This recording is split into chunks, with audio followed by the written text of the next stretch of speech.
15 de mayo de 1943, 7:12 de la mañana, estación de tren de Newport News, Virginia. El vapor sibilante de la locomotora ahoga el sonido de las botas golpeando el concreto. El aire huele a carbón, sal marina y algo que el Obergefreiter Hans Weber no sentía desde hacía años: tabaco fresco y gasolina sin quemar. Hans tiene 22 años. Es un veterano del Afrika Korps. Su piel aún lleva el bronceado del desierto tunecino, pero sus ojos están hundidos, rodeados de ojeras, tras una travesía transatlántica en la bodega de un barco Liberty abarrotado. No está solo. A su alrededor, 500 hombres de la élite de Rommel, antes orgullosos, ahora marchan en silencio, rodeados por la policía militar estadounidense. Pero no es la presencia de los guardias armados con subfusiles Thompson lo que revuelve el estómago de Hans, es el paisaje. Durante años, la maquinaria de propaganda de Goebbels martilló una única verdad en la cabeza de estos hombres. Estados Unidos era una nación degenerada, debilitada por el lujo, llena de gánsteres y vaqueros, cuyas ciudades estaban al borde del colapso y cuyos barcos eran hundidos por miles en el Atlántico. Hans esperaba ver racionamiento, esperaba ver miedo, esperaba ver cráteres de bombas o al menos una austeridad gris. En cambio, ve autos, no camiones militares, autos civiles, docenas de ellos, pasando por una carretera paralela a las vías, Fords, Chevrolets, Dodges, pinturas brillantes reflejando el sol de la mañana, mujeres conduciendo con los codos fuera de la ventanilla, niños en el asiento trasero. Hans apura el paso, intentando procesar la información. En Alemania y en toda la Europa ocupada, la gasolina es líquida y preciosa como el oro. Cada gota está destinada a la Wehrmacht. Los civiles andan en bicicleta o a pie. Ver a un civil quemando combustible solo para ir al supermercado es algo que desafía la lógica de la guerra total que él conoce. «Mira eso», susurra un sargento a su lado, con el rostro presionado contra el cuello de su uniforme descolorido. Ni siquiera apagan las luces por la noche. Es verdad. La primera noche en el puerto fue un choque visceral. Europa es un continente de oscuridad, viviendo bajo el miedo constante de los bombardeos nocturnos de la RAF. Pero aquí, Estados Unidos brilla. Letreros de neón, postes de luz, faros de autos. Es un faro de arrogancia industrial. Es la prueba visual de que la guerra, para los estadounidenses, está ocurriendo en otro planeta. Los empujan hacia el interior del tren, y aquí ocurre el segundo golpe psicológico. Hans se prepara para el vagón de ganado. El estándar europeo de transporte de tropas y de prisioneros es el vagón de madera, frío, sin asientos, oliendo a estiércol y sudor, donde los hombres viajan de pie o agachados en la paja. Respira hondo, esperando la incomodidad, pero la puerta se abre a un vagón de pasajeros Pullman de la década de 1930. Hay asientos tapizados, terciopelo verde desgastado, pero suave. Hay ventanas de vidrio limpio, incluso hay bebederos con vasos de papel cónico. Hans se sienta, hundiendo el cuerpo en el tapizado. Toca la tela como si fuera una alucinación. Un soldado estadounidense, mascando chicle con una indiferencia irritante, pasa por el pasillo y le lanza algo a Hans en el regazo. No es un golpe de porra, es un sándwich. Pan blanco, 2 rebanadas gruesas, suaves como nubes. Adentro, una rebanada generosa de jamón y queso. Hans sostiene el sándwich con ambas manos. En Túnez comían galletas duras infestadas de gorgojos y ocasionalmente carne enlatada italiana que sabía a diésel. El pan blanco fresco era un recuerdo de la infancia, algo de antes de 1939. Le da un mordisco. El sabor es abrumadoramente normal. Es el sabor de la paz. El tren da una sacudida y comienza a moverse, ganando velocidad con una suavidad que delata el poder de la locomotora. Se dirigen hacia el interior. El rumor entre los prisioneros es que los llevan a campos de trabajo en el Medio Oeste, lejos de la costa, para que no puedan escapar. Hans mira por la ventana mientras la ciudad portuaria da paso a los suburbios y luego a campos interminables. Ve tractores arando la tierra, máquinas, no caballos. Ve silos de granos que parecen catedrales de hormigón. La escala es aterradora. «Tienen todo esto», murmura Hans para sí mismo con voz ronca. «Y aún así, enviaron todo lo que tienen para combatirnos en África». El sargento a su lado, un hombre mayor que luchó en Polonia y Francia, niega con la cabeza, con los ojos fijos en el horizonte que pasa rápido allá afuera. «No, chico», dice el sargento, con un tono sombrío que le hiela la sangre a Hans. «No estás entendiendo. Lo que nos combatió en África fueron solo las sobras, lo que les sobraba». El tren pita, un sonido largo y solitario que resuena por el vasto paisaje. Llevan horas viajando y el paisaje no se acaba. La inmensidad geográfica de Estados Unidos comienza a pesar sobre la mente de los alemanes. En Europa, cruzas 3 países en un día de viaje.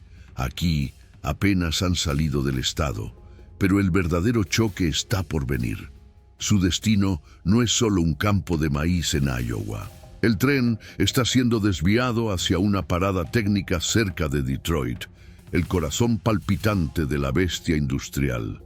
Lo que Hans y sus camaradas están a punto de ver a través de esas ventanas de vidrio limpio destrozará el resto de la fe que tienen en la victoria final. Porque hasta ahora han visto la comodidad de Estados Unidos. Pronto verán sus dientes.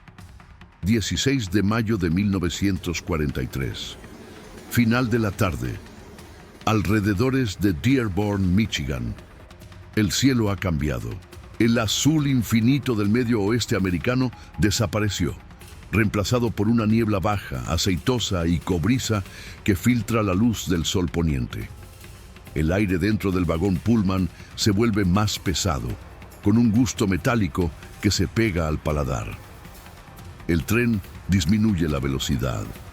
Las ruedas chirrían en protesta, metal contra metal, un sonido agudo que despierta a los prisioneros de su estupor.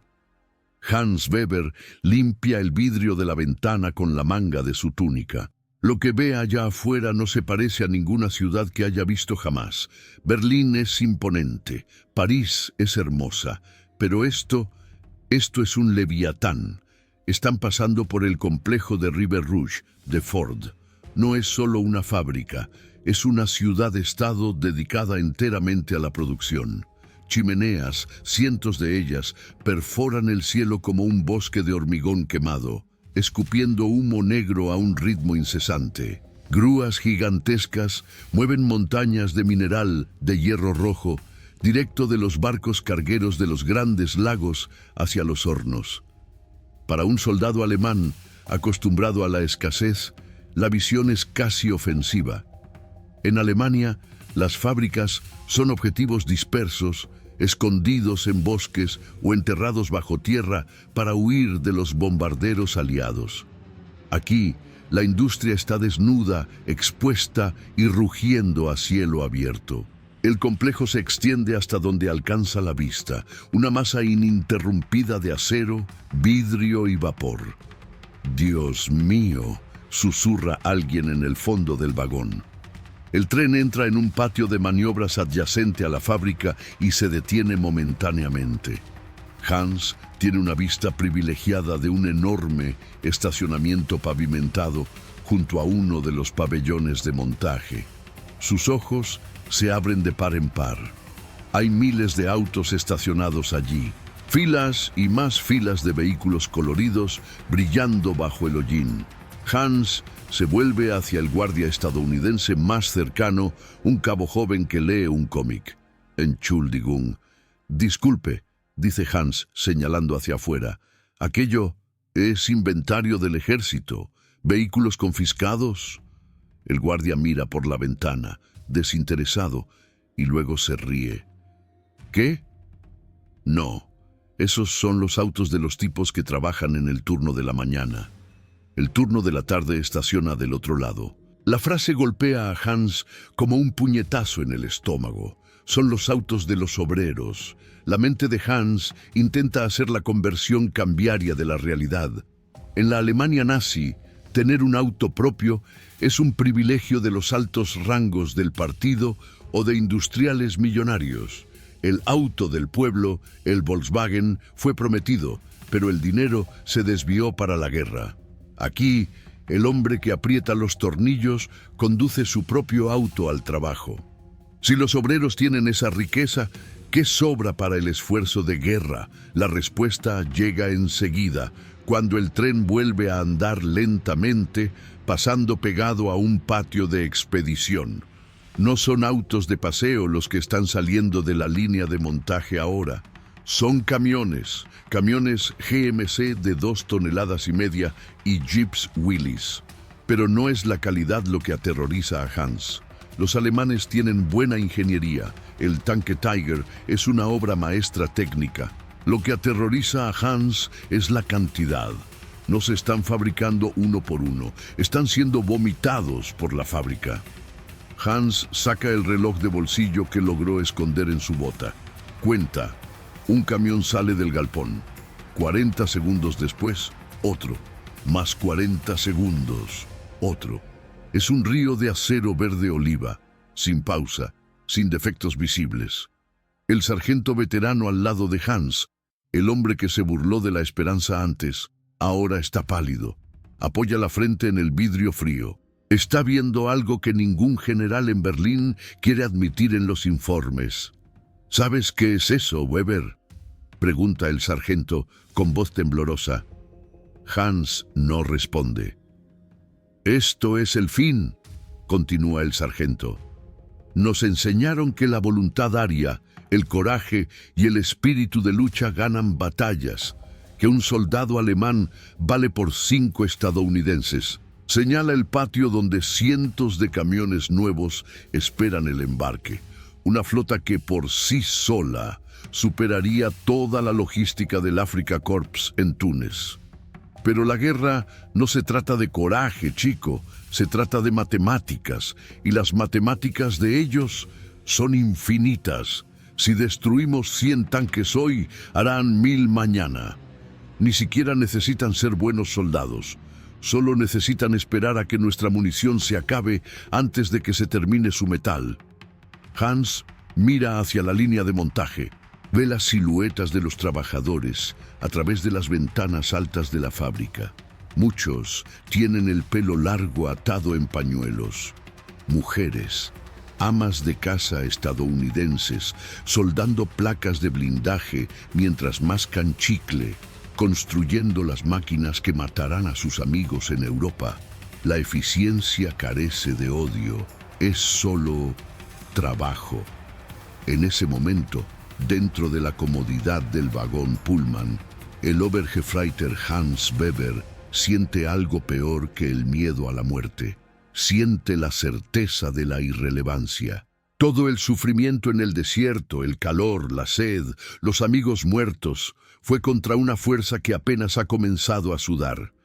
El tren gana velocidad nuevamente, dejando el complejo atrás, pero la imagen queda grabada en la retina de Hans. Creían que estaban luchando contra un país.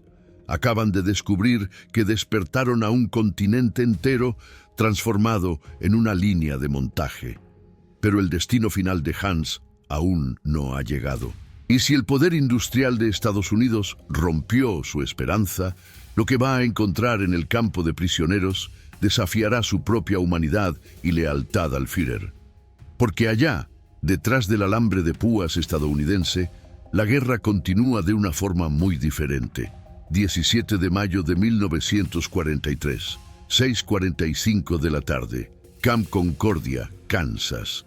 El alambre de púas brilla bajo el sol poniente, pero no parece amenazador. Se ve administrativo. Hans Weber baja del camión que los transportó desde la estación de tren. El aire aquí es diferente al de Detroit. Es limpio, fragante, con aroma a heno y tierra húmeda.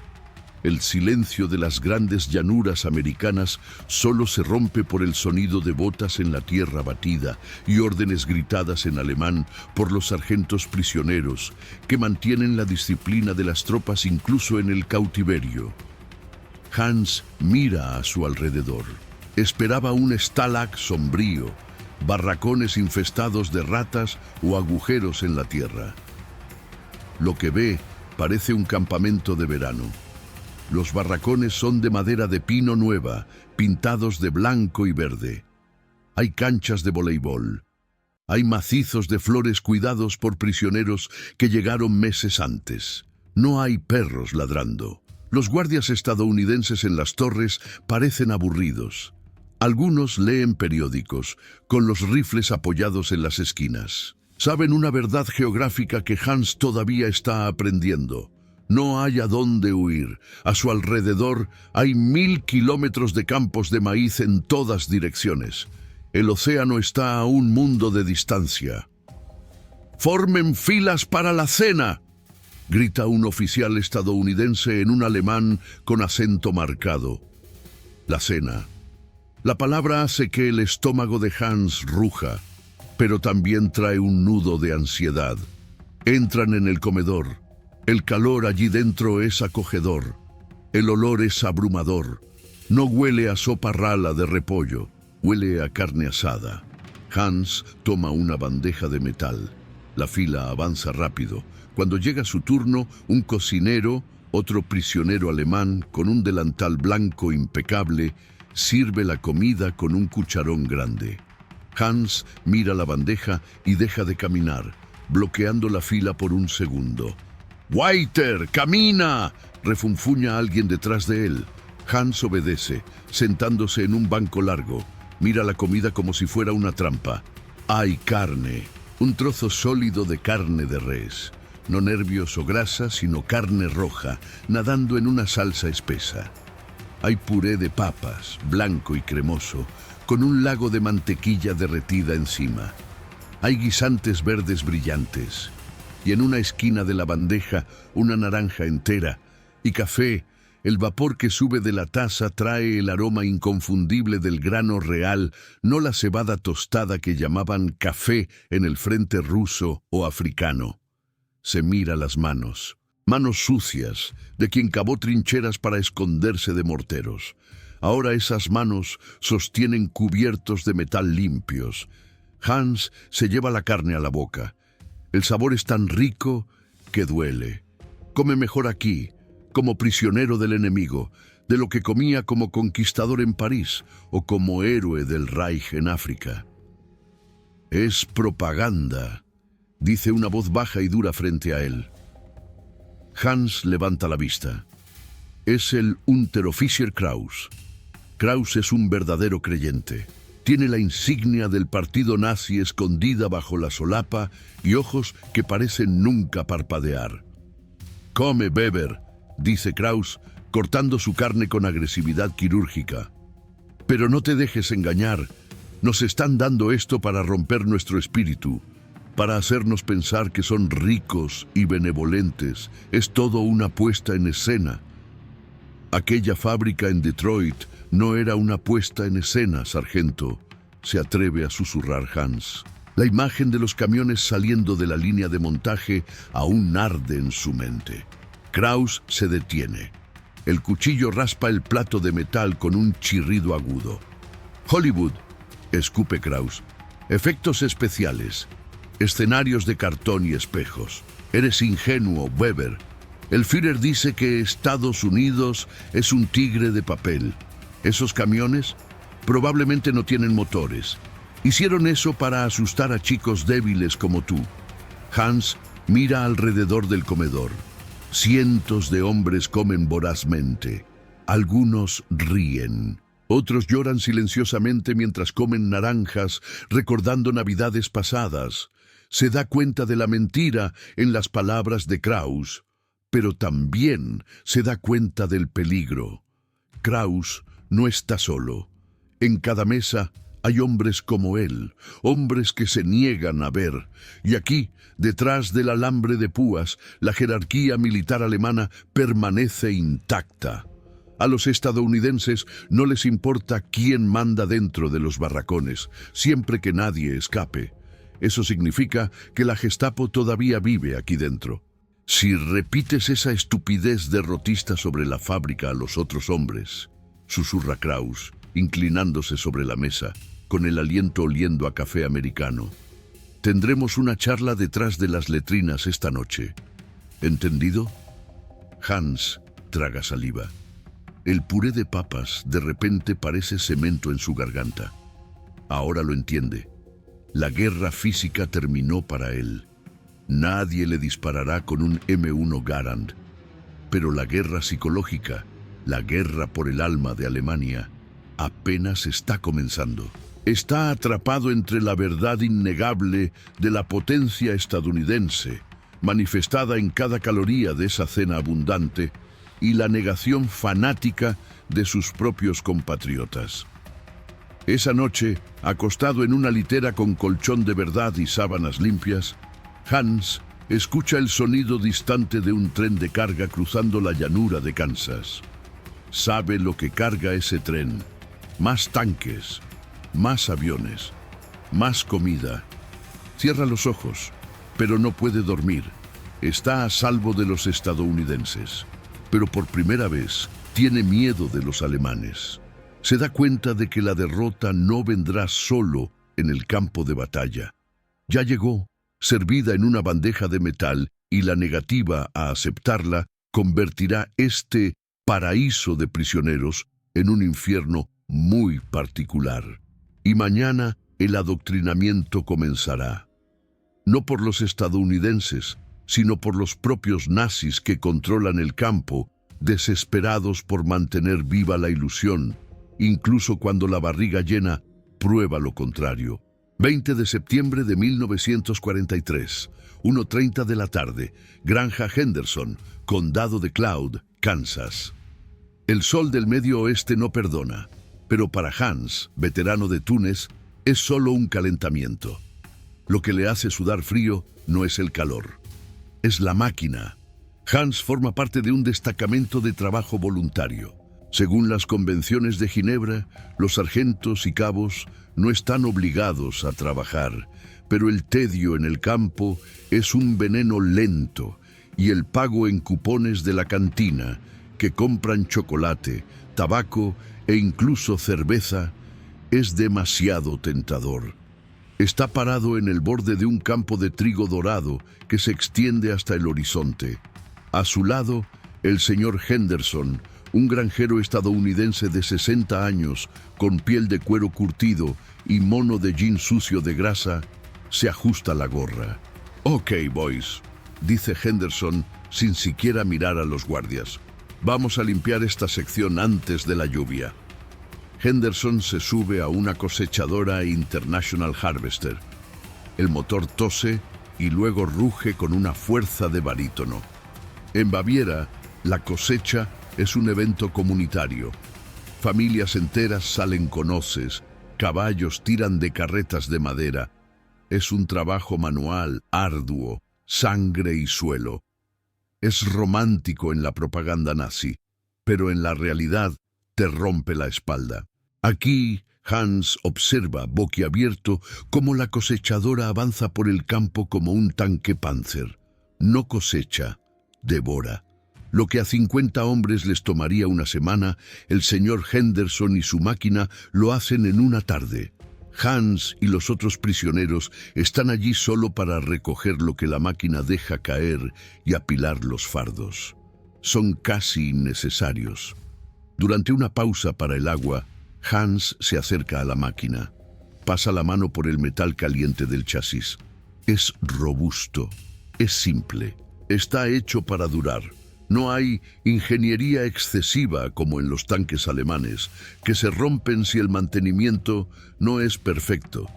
Esta es una máquina hecha para funcionar con aceite sucio y reparaciones de alambre. ¿Te gusta?, pregunta Henderson, extendiéndole a Hans una botella de vidrio helada. Hans duda. Es una Coca-Cola. El líquido negro y burbujeante que la propaganda nazi llama veneno judío estadounidense. Toma la botella. El vidrio está empapado en hielo. Hielo, en medio de un campo en Kansas.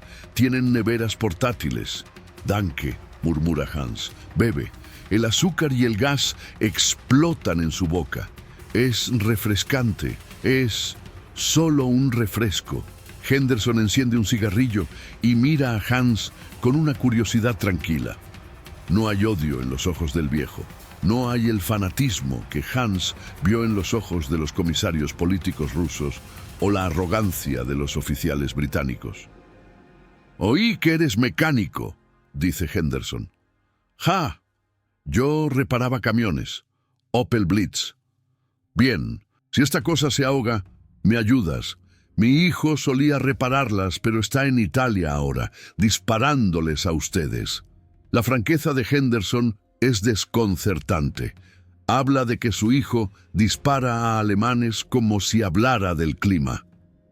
¿Usted no nos odia?», pregunta Hans, con el inglés quebrado saliendo con dificultad. Henderson se encoge de hombros soltando humo. «¿Odiar? Hijo, tengo 600 hectáreas de trigo que cosechar. No tengo tiempo para odiar a nadie. El gobierno me paga por usarlos a ustedes, ustedes trabajan, yo les pago. Es negocio. Cuando termine la guerra, ustedes vuelven a casa, mi hijo vuelve a casa y yo compro un tractor nuevo». La frase resuena en la mente de Hans. Es negocio. Ahí está de nuevo. La verdad que Kraus, el nazi fanático del barracón, se niega a ver. Para Alemania, esta guerra es una cruzada existencial. Una lucha de vida o muerte por la supervivencia de la raza. Para Estados Unidos es un problema logístico. Es un trabajo a realizar. Henderson saca un periódico doblado del bolsillo trasero de su mono y lo arroja sobre la rueda del tractor mientras va a revisar el nivel de aceite. «Puedes mirarlo si quieres, no muerde». Hans toma el periódico. Es el Wichita Eagle. La fecha es de ayer. Su corazón se dispara. Leer periódicos enemigos en Alemania es un crimen de traición castigado con la muerte. Mira a su alrededor. El guardia está lejos, coqueteando con la hija de Henderson en el porche de la casa. Kraus no está en este grupo de trabajo. Hans abre el periódico. El titular grita: «Hamburgo en llamas. Tormenta de fuego barre la ciudad portuaria». Hay fotos aéreas granuladas, bloques enteros reducidos a cenizas blancas. El puerto donde Hans embarcó tantas veces desapareció. Sus manos tiemblan. Lee el pie de foto. 1000 bombarderos. Ataque diurno y nocturno. 1000 bombarderos. Recuerda la fábrica de Ford. Recuerda los camiones saliendo cada 40 segundos. No es propaganda. Las fotos no mienten. Reconoce la torre de la iglesia de San Nicolás, chamuscada, elevándose sobre un mar de ruinas. Hans siente un mareo repentino. No es el calor. Es la comprensión de que su hogar puede que ya no exista. ¿Malas noticias?, pregunta Henderson, volviendo y limpiándose las manos con un trapo. Hans no puede hablar. Solo señala la foto. Henderson mira y suspira, un sonido pesado y triste. Es una lástima. Mi abuelo vino de allí, de Hamburgo. Decía que era una ciudad hermosa. El granjero niega con la cabeza, tira el cigarrillo al suelo y lo apaga con la bota. Será mejor que paren esto pronto, chico, antes de que no quede nada a lo que volver. Vamos a trabajar. Hans vuelve al campo de trigo, pero algo se ha roto dentro de él. O tal vez algo finalmente se ha reparado. La América degenerada de Goebbels no existe. Lo que existe es un país donde un granjero tiene ascendencia alemana. Ofrece Coca-Cola helada al enemigo, opera máquinas que envidiaría una división Panzer y lamenta la destrucción de la ciudad del enemigo mientras su hijo lucha contra él. La guerra no está decidida. La guerra ya terminó. Alemania es un cadáver que aún no se da cuenta de que está muerto, luchando contra un gigante que solo está tratando de terminar el trabajo para volver a plantar trigo. Pero cuando Hans regrese al campo esa noche, con el periódico escondido bajo la túnica, tendrá que enfrentarse al verdadero enemigo. Kraus y los leales al partido están planeando algo. Creen que el día D fracasó. Creen en las armas maravillosas de Hitler. Hans tiene la prueba de la verdad en su bolsillo y mostrarla podría costarle la vida allí mismo, en medio de Kansas. 20 de septiembre de 1943, 10:15 de la noche. Barracón 4, Camp Concordia. Las luces principales están apagadas, pero el barracón no duerme. En una esquina, bajo la luz amarillenta de una lámpara clandestina conectada al cableado del baño, el Unteroffizier Kraus mantiene la atención de 30 hombres. El aire es denso con humo de tabaco Lucky Strike. Es irónico, fuman cigarrillos estadounidenses mientras planean la victoria alemana. Las noticias son claras, dice Kraus, con la voz sibilante, los ojos brillando con un fervor maníaco. La retirada en Rusia es estratégica. Estamos atrayendo a Líban a una trampa. Y en el oeste, las armas maravillosas, el Wunderwaffen, cohetes que pueden cruzar el Canal de la Mancha en minutos. Londres ya no existe, amigos míos. Es ceniza. Los hombres escuchan, desesperados por creer. Son padres, maridos, hijos. Creer en la victoria es lo único que impide la culpa de estar comiendo bistec en Kansas mientras sus familias pasan hambre en Dresde. Hans Weber está acostado en su litera superior, el periódico Wichita Eagle quemándole contra el pecho por dentro de la camisa. Y aquí, continúa Kraus, señalando las paredes de madera, los estadounidenses nos están engordando. ¿Por qué? Porque tienen miedo. Saben que cuando el Führer venza, nosotros seremos sus jueces. Quieren clemencia. Un murmullo de acuerdo recorre el grupo. Sí, tienen miedo. Hans no lo soporta más. La imagen de Hamburgo pulverizada, grabada en su memoria, choca violentamente con las mentiras de Kraus. Salta de la litera. El golpe de sus botas en el suelo de madera silencia al grupo. Hans camina hasta el círculo de luz. No dice nada. Solo mete la mano en la túnica, saca el periódico doblado y lo arroja sobre la mesa improvisada, justo encima del mapa dibujado a mano que Kraus estaba usando. El periódico golpea la madera con un sonido seco. ¿Qué es esto, Weber?, gruñe Kraus. ¿Propaganda enemiga? Te lo advertí. Lee, dice Hans. Su voz no tiembla. No siente miedo de Kraus. Siente lástima. No leas los titulares sobre la guerra. Pueden mentir sobre eso. Lee el resto. Un soldado joven, Dieter, se acerca. Sabe leer inglés. Liquidación de verano en Macy's. Lee Dieter tartamudeando. Medias de nylon. 3 pares por $1. Hans señala la página. Miren esto. En la misma página donde muestran a Hamburgo ardiendo, están vendiendo medias. Están anunciando películas. Están preocupados por el precio de la leche. Hans mira a los ojos de cada hombre allí. ¿Creen que nos tienen miedo? Hans se ríe, una risa seca y sin humor. Destruyeron la segunda ciudad más grande de Alemania anoche, y a la mañana siguiente su mayor preocupación es comprar un auto nuevo o ir al cine. Kraus avanza, con el rostro rojo de furia, intentando agarrar el periódico. ¡Es mentira! ¡Está todo montado! ¡Hamburgo sigue en pie! Pero es demasiado tarde. Dieter ha volteado la página. La foto aérea de Hamburgo está allí. No es un dibujo, es una fotografía granulada, técnica, fría. Cualquier soldado allí sabe reconocer la firma de un bombardeo incendiario. Las calles que conocían, transformadas en esqueletos. El silencio en el barracón es absoluto. Es el sonido de 30 corazones rompiéndose al mismo tiempo. Kraus intenta rasgar el periódico, pero otro soldado, un sargento corpulento llamado Müller, le sujeta la muñeca. Déjalo, Kraus, dice Müller con la voz grave embargada. Déjanos ver. Müller mira la foto. Él es de Hamburgo.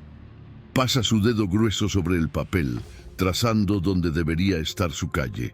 Suelta un sonido ahogado, medio sollozo, medio suspiro, y se sienta pesadamente en un cajón. La autoridad de Kraus se evapora instantáneamente. La ideología nazi necesita esperanza, incluso si es falsa para sobrevivir. Hans acaba de traer la realidad dentro de la habitación. La guerra ha terminado, muchachos, susurra Hans, sintiendo un peso enorme salir de sus hombros. Perdimos. Lo único que nos queda es sobrevivir para reconstruir lo que quede. Se da la vuelta y regresa a su litera. Nadie lo detiene. Kraus se queda parado en el centro de la luz, solo, temblando de impotencia mientras los hombres se amontonan sobre el periódico estadounidense, llorando no por la derrota militar, sino por la comprensión de la irrelevancia. Hans se acuesta y mira el techo de madera. Escucha el llanto ahogado de Müller. Por primera vez en años, Hans siente una extraña paz. Ya no necesita fingir que el mundo tiene sentido. Sabe que allá afuera, más allá del alambre de púas, Estados Unidos continúa su marcha inexorable, indiferente al drama dentro del Barracón 4. Pero la historia de Hans aún no ha terminado. La guerra ha terminado para el soldado, pero el futuro del hombre está a punto de decidirse. Porque la noticia de la traición de Hans saldrá de ese barracón. Y aunque la mayoría está rota, algunos fanáticos se vuelven más peligrosos cuando son acorralados por la verdad. No pueden vencer a Estados Unidos, pero pueden intentar matar al mensajero. 21 de septiembre de 1943, 2:13 de la mañana, Barracón 4, Camp Concordia. El silencio en el barracón es engañoso. No es el silencio del sueño, sino el de la respiración contenida. Hans despierta con una mano cubriendo su boca. Sus ojos se abren en la oscuridad. El olor a jabón barato y sudor rancio inunda sus fosas nasales. Intenta gritar, pero la presión aumenta. 3 siluetas oscuras están inclinadas sobre su litera. El resplandor plateado de la luna de Kansas entra por las rendijas de las ventanas, iluminando solo el brillo metálico de una hoja de afeitar pegada a un cepillo de dientes derretido. Raus, afuera, susurra una voz en su oído. Es Kraus. Hans es arrastrado fuera de la litera. Sus pies descalzos tocan el suelo frío de madera. Es empujado al fondo del barracón, cerca de las letrinas, lejos de donde los guardias estadounidenses podrían escuchar cualquier disturbio. Se ha formado un círculo de honor. 5 hombres, los más leales a Kraus, están de pie con los brazos cruzados. Sostienen medias llenas de arena o barras de jabón duro, garrotes silenciosos que no dejan marcas externas obvias, pero que rompen costillas y causan hemorragia interna. Así es como opera la Santa Bemme, los tribunales secretos nazis dentro de los campos. Los traidores no solo son golpeados, son purgados. Hans Weber, dice Kraus con la voz baja, vibrando con una calma psicótica. Ha sido acusado de Wehrkraftzersetzung, socavar el esfuerzo militar, propagar mentiras enemigas. Hans mira a su alrededor. El resto del barracón está despierto. Ve ojos brillando en la oscuridad de las literas, decenas de hombres observando. Nadie se mueve. El miedo al partido sigue siendo mayor que la lógica. Yo no mentí, dice Hans. Su voz sale ronca, pero firme. Siente la sangre palpitar en sus sienes. Ustedes vieron el periódico. El periódico es papel. Sisea Kraus, acercándose. La voluntad del pueblo alemán es hierro, y tú eres óxido. Vamos a rasparte. Kraus levanta la media pesada. Apuntará a la cabeza. Un golpe lo suficientemente fuerte como para causar una caída accidental de la litera a la mañana siguiente. Hans no retrocede, no levanta los puños. Está cansado. cansado de la guerra, cansado de las mentiras, cansado de tener miedo de hombres que adoran a un hombre que está a miles de kilómetros de distancia, escondido en un búnker mientras Alemania arde. «Mátame entonces, Kraus», dice Hans, lo suficientemente fuerte para que todo el barracón escuche. «Rómpeme la cabeza. Y cuando despiertes mañana, los camiones de Ford seguirán saliendo de la línea de montaje. Las bombas seguirán cayendo sobre Hamburgo. Y tú seguirás atrapado en una jaula dorada en Kansas comiendo la comida del enemigo. Mi muerte no va a cambiar la matemática». La mano de Kraus tiembla en el aire. La lógica de Hans es una armadura que la violencia no puede penetrar. Kraus grita de frustración y baja el brazo para el golpe fatal. ¡Bam! Un sonido seco de carne contra carne. Pero Hans no siente dolor. Delante de él, sujetando el brazo de Kraus en el aire, está Müller, el sargento corpulento de Hamburgo, el hombre que lloró al ver la foto de su calle destruida. Müller no es un intelectual, es un estibador del puerto. Su mano es del tamaño de una pala. Aprieta la muñeca de Kraus hasta que los nudillos del fanático se ponen blancos. La media llena de arena cae al suelo con un golpe sordo. «Genug, basta», ruge Müller. La palabra resuena por el barracón como un disparo de cañón. Kraus intenta soltarse, pero Müller lo empuja hacia atrás con un único empujón en el pecho, haciéndolo tropezar con sus propios pies. «¿Hablas de honor, Kraus?». Müller escupe en el suelo. «Mi esposa vivía en la calle Hafenstrasse. Si ese periódico tiene razón, ella está muerta. ¿Y tú quieres matar a un muchacho alemán por mostrarnos la verdad?». Müller se vuelve hacia las sombras, hacia los observadores silenciosos en las literas. «Se acabó», grita a la oscuridad. «¿Me oyeron? Se acabó. Ya no hay Führer aquí dentro. Solo estamos nosotros. Y vamos a volver a casa vivos. ¿Alguien no está de acuerdo?». El silencio que sigue es pesado, pero diferente. Ya no es miedo, es decisión. Uno por uno, los secuaces de Kraus bajan la mirada, sueltan las armas improvisadas. La autoridad, esa cosa frágil construida sobre el miedo, ha cambiado de manos. Pasó del fanático ideológico al sobreviviente realista. Kraus mira a su alrededor, buscando apoyo, pero solo encuentra las espaldas de hombres que se dan la vuelta para dormir. Está solo. Por primera vez es la minoría. Retrocede hacia las sombras, derrotado no por armas, sino por la abrumadora realidad que invadió el santuario de su ilusión. Hans suelta el aire que no sabía que estaba conteniendo. Sus piernas tiemblan. Müller pone una mano pesada en su hombro. «Vete a dormir, muchacho», murmura Müller. «Mañana tenemos trabajo en el campo». Hans regresa a su litera. Mira por la ventana. El sol está comenzando a teñir el horizonte de Kansas de púrpura y naranja. Por primera vez desde 1939, Hans duerme sin soñar con la guerra. Sabe que el camino de vuelta a Alemania será largo y doloroso. Sabe que encontrará ruinas, pero también sabe que sobrevivió.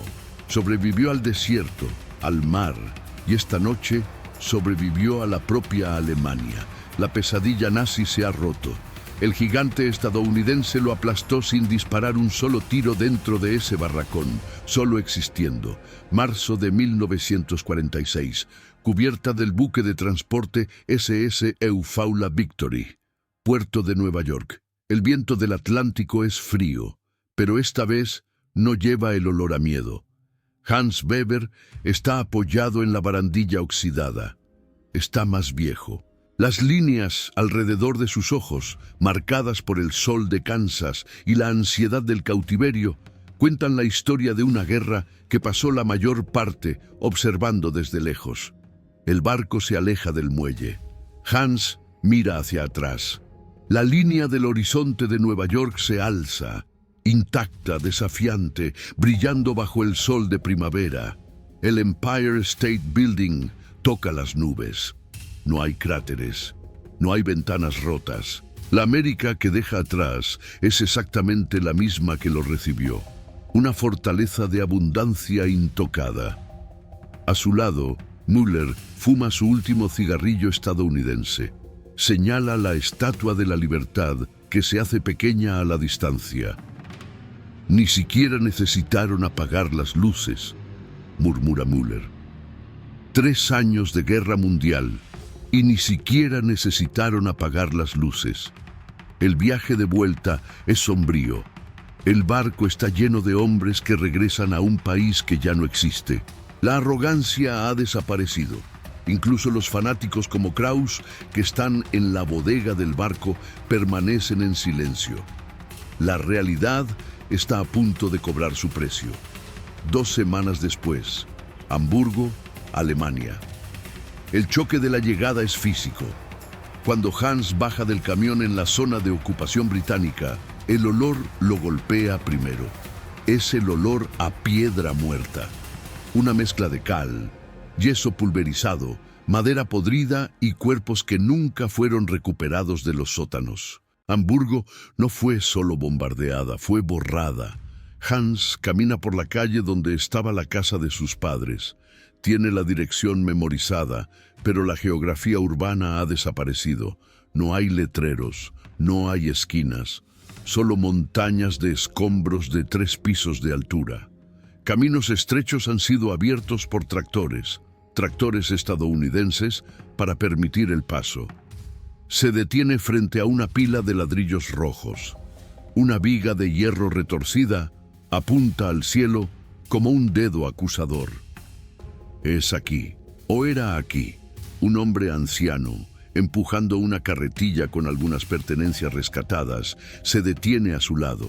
El viejo viste ropa civil gastada, demasiado grande para su cuerpo escuálido. ¿Buscas a alguien?, pregunta el anciano. A mi familia, dice Hans. Los Weber. El viejo niega con la cabeza lentamente. Tormenta de fuego del 43. Nadie en los sótanos sobrevivió al calor. El asfalto se derritió, hijo. Hans siente que las rodillas le flaquean. Se sienta sobre un pedazo de concreto que tal vez fue parte de la sala de su infancia. No llora. Está vacío.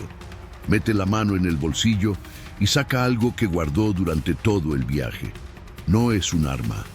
No es una medalla. Es una tuerca de metal. Una simple tuerca hexagonal que encontró en el suelo de aquella fábrica en Detroit, cuando el tren se detuvo hace años. La guardó como un talismán, un recordatorio del poder que vio. Gira la pieza de metal entre sus dedos. En ese momento, Hans entiende la tragedia completa de su generación. Marcharon con botas perfectas, cantando canciones sobre superioridad racial y voluntad de hierro. Lucharon con valentía, murieron con honor, pero lucharon contra una línea de montaje.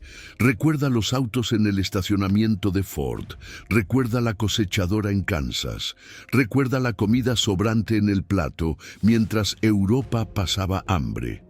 Nunca tuvimos una oportunidad, susurra Hans a las ruinas de Hamburgo. La guerra terminó en el momento en que se encendió el primer motor americano. Hans se levanta. Guarda la tuerca de metal en el bolsillo. A su alrededor, mujeres, las Trümmerfrauen, mujeres de los escombros, forman una cadena humana, pasándose ladrillos de mano en mano, comenzando a limpiar el desorden que hicieron los hombres. Hans camina hacia ellas. Ya no es un soldado del Reich. Ya no es un conquistador. Es solo un hombre con 2 brazos fuertes y una lección aprendida de la manera más difícil posible. Déjeme ayudar, dice Hans, extendiendo las manos para tomar un ladrillo. La reconstrucción comienza, no con discursos, sino con trabajo. El mismo tipo de trabajo implacable, industrial y enfocado que vio al otro lado del océano. El gigante estadounidense le enseñó la única lección que importaba. La gloria no construye nada. La producción lo construye todo. Para Hans Weber y cientos de miles de prisioneros alemanes, La derrota no vino en la punta de una bayoneta o en la explosión de una bomba atómica. La derrota vino en silencio, a través de la ventana de un tren o de un autobús, al observar un país donde la guerra era solo otro sector de la economía. Vieron el futuro, y el futuro estaba hecho de acero producido en masa. Muchos de estos prisioneros regresaron a Alemania y se convirtieron en los arquitectos del milagro económico alemán en las décadas de los 50 y 60. Aplicaron la eficiencia que vieron en Estados Unidos para reconstruir su nación de las cenizas, transformando a Alemania una vez más en una potencia industrial, pero esta vez al servicio de la paz. La mayor arma de Estados Unidos en la Segunda Guerra Mundial no fue el General Patton o la bomba A, fue la fábrica Ford en Detroit. Y los prisioneros alemanes fueron los primeros en darse cuenta de que, contra esa fuerza, la resistencia era inútil. La historia la escriben los vencedores, pero las lecciones más duras las aprenden los sobrevivientes. ¿Sabías que en algunos campos de prisioneros en Estados Unidos, los alemanes organizaron fugas tan audaces que parecen ficción? Una de ellas involucró la construcción de un barco plegable para navegar por un río en Arizona, que estaba seco. Si quieres que te cuente la historia de la gran fuga de Papago Park, escribe fuga en los comentarios. No olvides suscribirte para más historias que los libros de texto han omitido. Nos vemos en el próximo frente.